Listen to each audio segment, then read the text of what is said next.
Fire! Fire! We got a fire! Hello, America. How we doing today? Yeah, we had a fire. We had two fires. Well, there have been two fires. We had one and somebody else had a fire. What happened the other night? This has been about 4 or 5 nights ago. John was driving his truck with his grain trailer on the back over to Waukeeny to Cargill. Been in the videos before, you know. We're going over there. It's toward the end of the night. It's dark. And Kirk and the crew and I, we were on a field. I was in the grain cart. And they were taking this stuff over to, John and a couple other drivers were taking it over to Cargill. Well, we get a phone call. Kirk gets a phone call. John's truck is on fire. Oh, what happened? Well, John said, oh, the truck's on fire, and we think, oh, it's all destroyed. Well, what had happened was he was driving down the road, and the brake chamber, which is, trying to see the screen here, right above that wood, right, where am I at? I can't see. This screen's too small for me. My eyes ain't good enough anymore. But anyway, what happens, this brake chamber went bad. That brake chamber went, the diaphragm on the inside. Let me explain how brake chamber works. Let me pull around here and explain how a brake chamber works for people that don't know. Some of you drivers know all about this, but some people don't. So we're gonna get right up here close, all right? Here is the old brake chamber. This is the bad one, okay? And what happens is, on this side of the brake chamber, there's a heavy duty spring. On this side, there's a much lesser spring. It's just kind of a return spring. All right, what happens is, when you pop the brakes on the dash, and you hear that whoosh, brakes popping, okay? What you're doing is releasing all the air pressure that's built up in this center chamber here. There's a air pressure builds up in here, and there's a diaphragm, like a bladder, or what I've referred to before as a pancake. It's a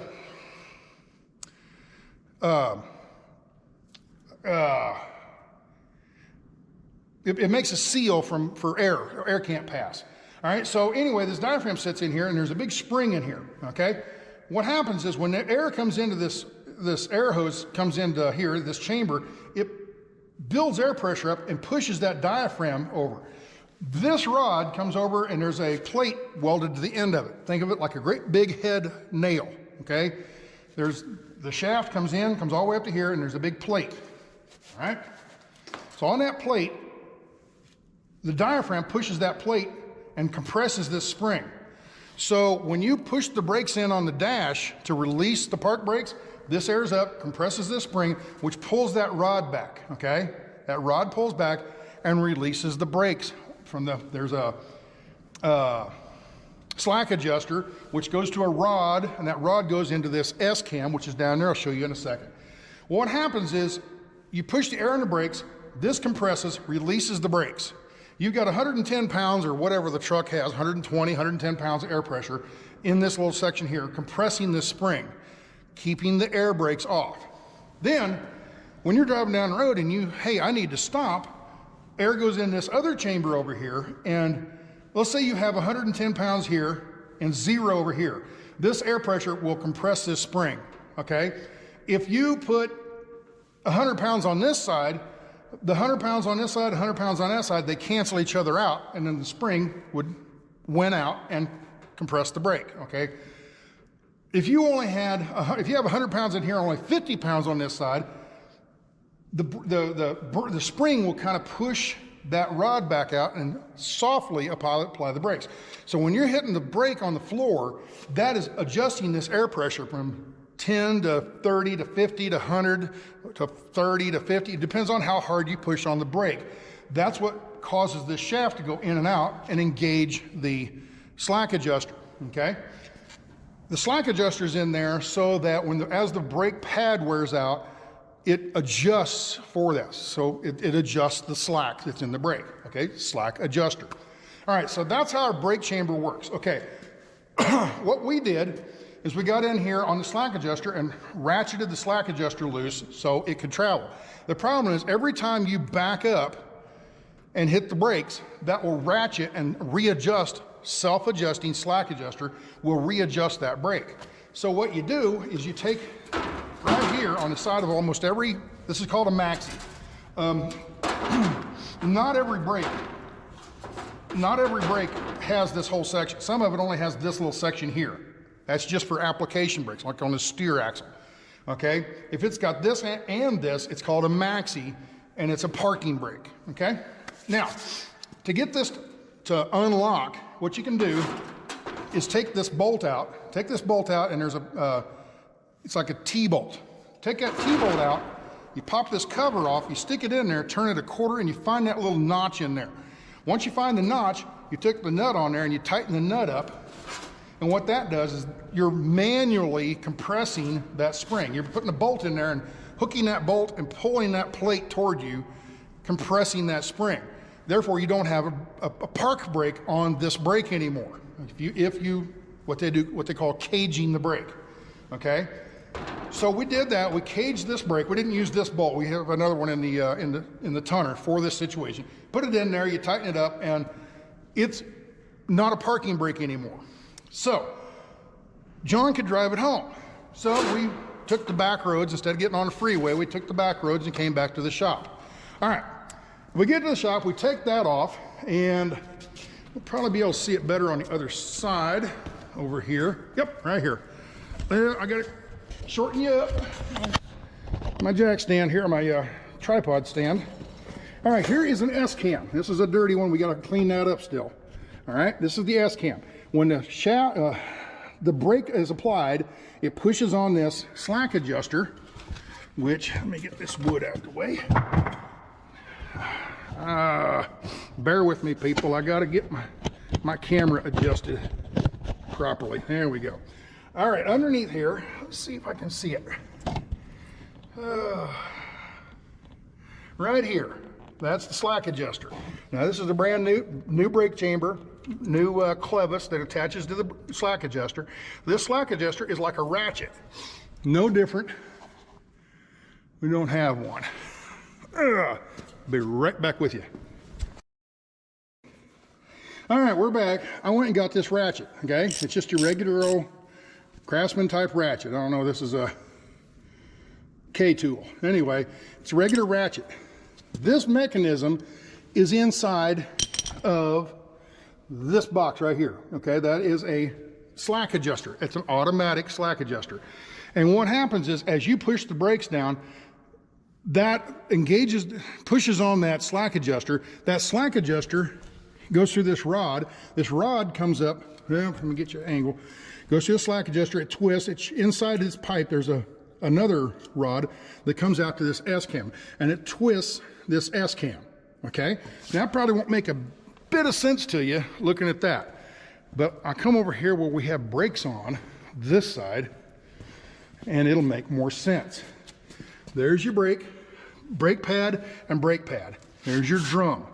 What happens is, as you're driving down the road and you apply the brakes, the brake pads are in here, and yep. Hello, it's the boss man. Where about you at? I'm here at the shop.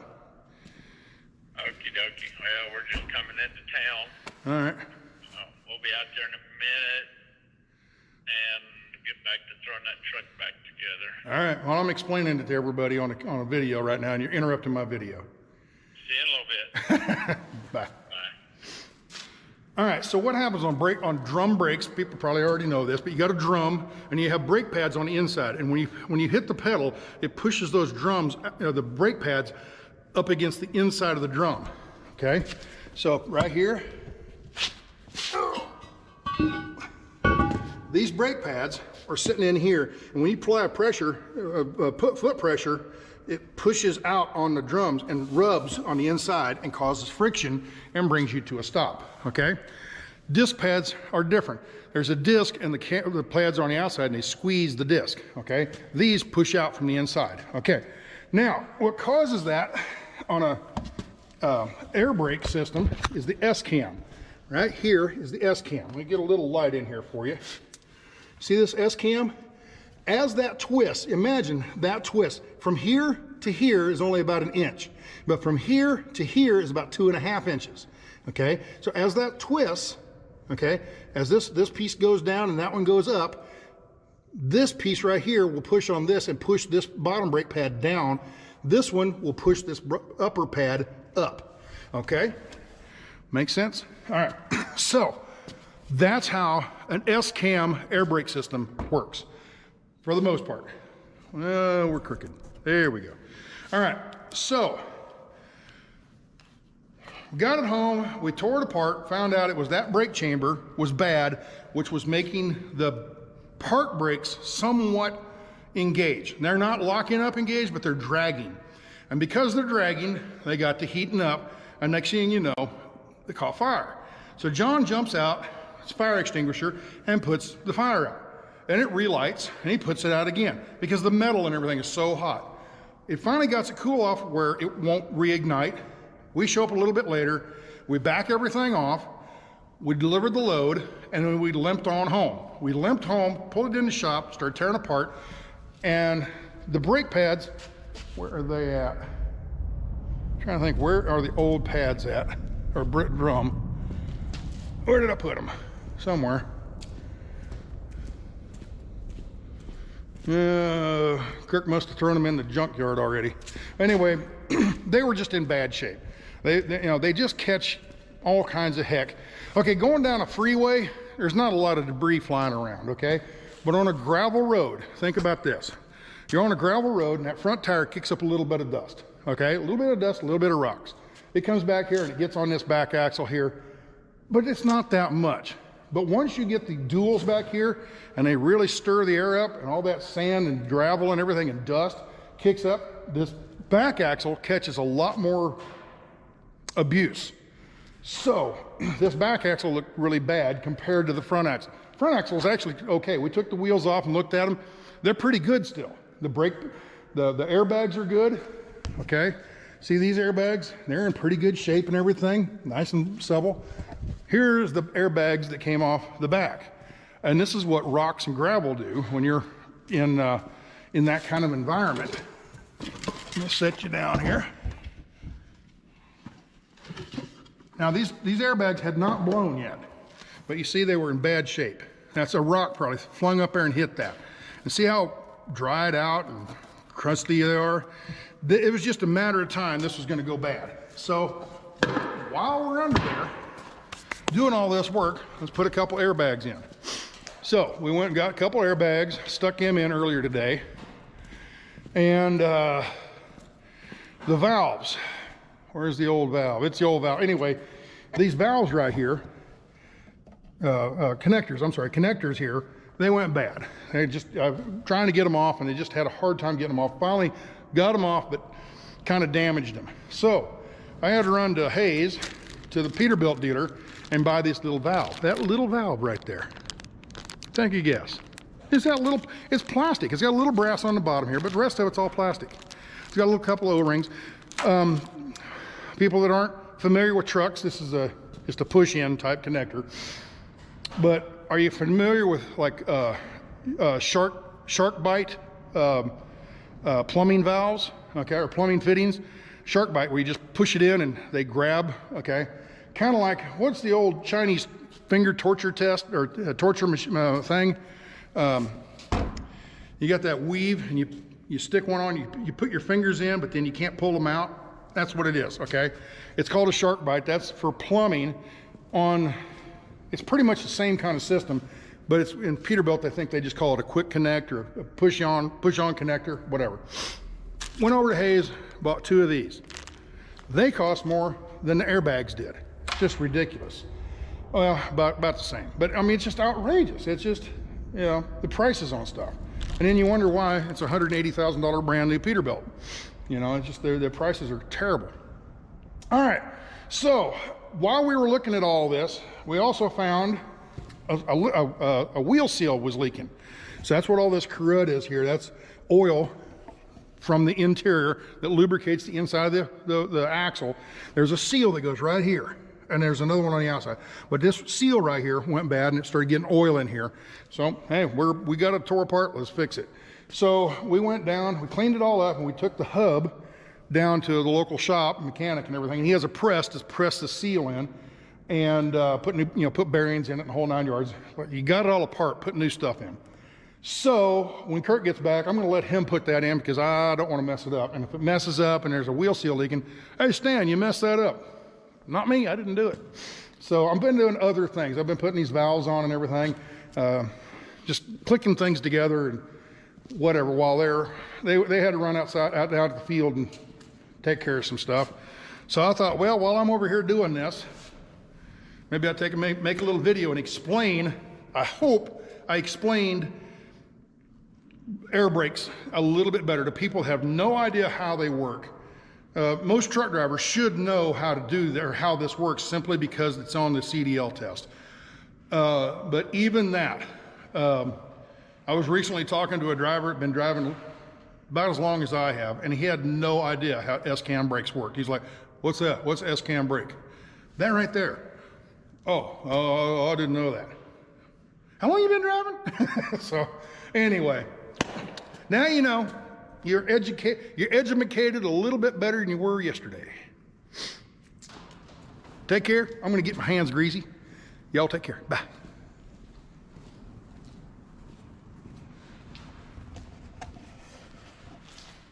You guys still here?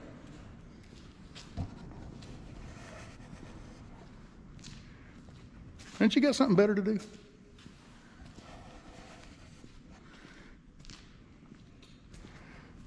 Okay, now this is just getting ridiculous.